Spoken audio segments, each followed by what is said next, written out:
Question number 13 1D। According to statement, Singapore की एक food company है जो 2009 में $350 स्पेंड कर रही है चावल की खरीदारी में। तो जो चावल की पर केजी प्राइस है वो है $X। तो first we have to find an expression in terms of X for average amount of rice that this food catering company ordered in January 2009। तो यहाँ पे जो सबसे पहले जो प्राइस है चावल की $X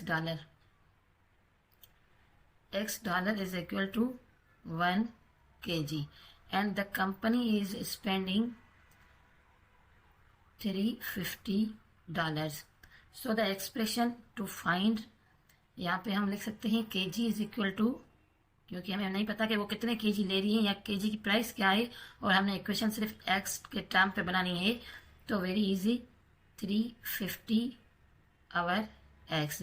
तो पता चल जाएगा कि अगर एक्स की वैल्यू हमारे पास हो तो हमें पता चल जाएगा कि ये कितने जो चावल है वो ऑर्डर कर रहे हैं। जी इज इक्वल टू भी आप यहाँ लिख सकते हैं। इन क्वेश्चंस में सबसे पहले आपको इक्वेशन बुल्ड करना सिखा रहे हैं कि इक्वेशन कैसे बनती है, क्योंकि अगर हम सही इक्वेशन बना लेते हैं तो हमारा क्वेश्चन आसानी से सॉल्व हो जाता है। In part 2, given that the company continue to spend $350 on rice each month. अब हर महीने में वो $350 ही स्पेंड कर रही है। Write down an expression in terms of x for the average amount of rice ordered in January 2012। तो ये जनवरी 2012 में the price of each kilogram of rice had increased by 15 cents. अब यहाँ पे जो प्राइस है वो 15 सेंट्स बढ़ चुकी है। तो अब जो हमारी इक्वेशन बनेगी सेम 350 स्पेंड कर रही है कंपनी, लेकिन जो प्राइस है जो कि पहले $X थी तो अब X प्लस 0.15 15 सेंट्स बढ़ गई है। और हम जानते हैं कि 100 सेंट्स इज इक्वल टू $1।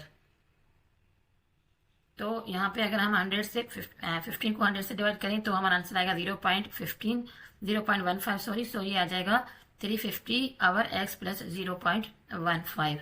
तो प्राइस जो है वो राइस की अब बढ़ चुकी है। सो in the part 3, if the difference in the amount of rice ordered in is 30 kg, तो मतलब जो पहले चावल आ रहे थे अब उनमें से 30 kg कम आ रहे हैं। Formulate an equation in x and show that it reduces to 20x square plus 3x minus 35 is equal to 0। सबसे पहले जो हमारी इक्वेशन थी 350 आवर x जो कि पहले था, उसके बाद उसके ही बराबर में आ जाएगा 350 आवर x प्लस 0.5। अगर हम पहले ये ले रहे थे उसके बाद जो डिफरेंस आ गया तो ये आ गया है अब 30 का। तो डिफरेंस है तो उस वजह से हमने यहाँ पे माइनस लगा दिया इज इक्वल टू 30। अब हम जानते हैं इसको एलसीएम के जरिए सोल्व करते हैं। तो सबसे पहले इन दोनों का एलसीएम ले लेंगे जो कि बनेगा x and x plus x plus 0.15, ये x हो जाएगा। एंड इस चीज़ को हम x से डिवाइड करें तो x प्लस 0.15 बचेगा, जिससे हमने 350 से मल्टीप्लाई करना है।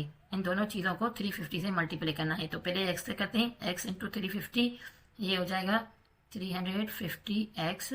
उसके बाद प्लस 0.15 को 350 से मल्टीप्लाई करें तो ये है हमारा आंसर 52.5 माइनस 350 को अब हम x से मल्टीप्लाई करेंगे क्योंकि x प्लस 0.5 यहाँ पे डिवीजन में चला गया, तो हम x से इसको मल्टीप्लाई करेंगे तो ये हो जाएगा 350x।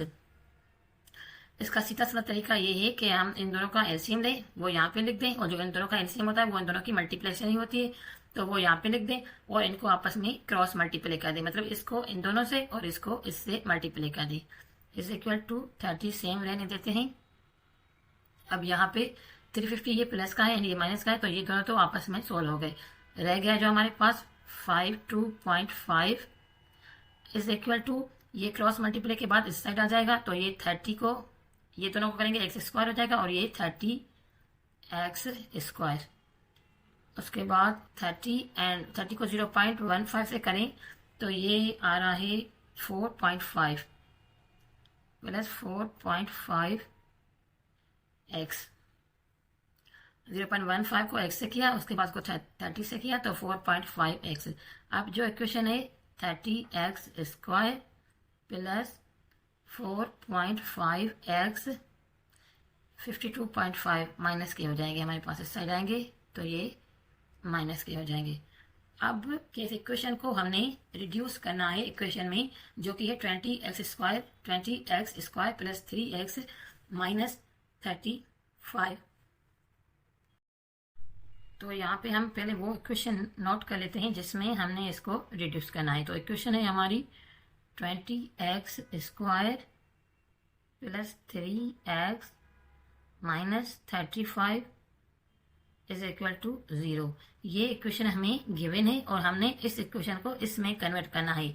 वैसे तो ये इतना मुश्किल है नहीं, लेकिन फिर भी आसानी से समझने के लिए हम सिर्फ एक छोटी सी वैल्यू इसकी ले लें, कोई भी एक वैल्यू जो हमें समझ में आए कि इसमें कैसे रिड्यूस हो सकती है।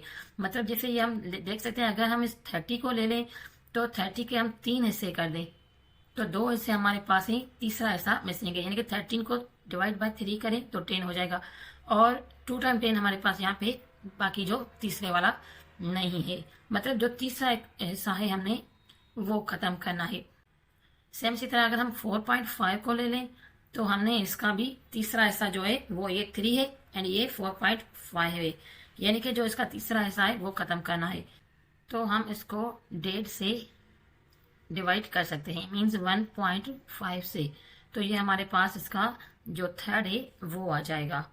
तो अगर ये 30x स्क्वायर है, हम 30x स्क्वायर को 1.5 से डिवाइड करें, 1.5 हम इसमें से कॉमन ले लें तो अब हमारे पास ये इक्वेशन आ जाएगी कुछ इस तरह से, 20x square plus 3x minus 35 is equal to 0।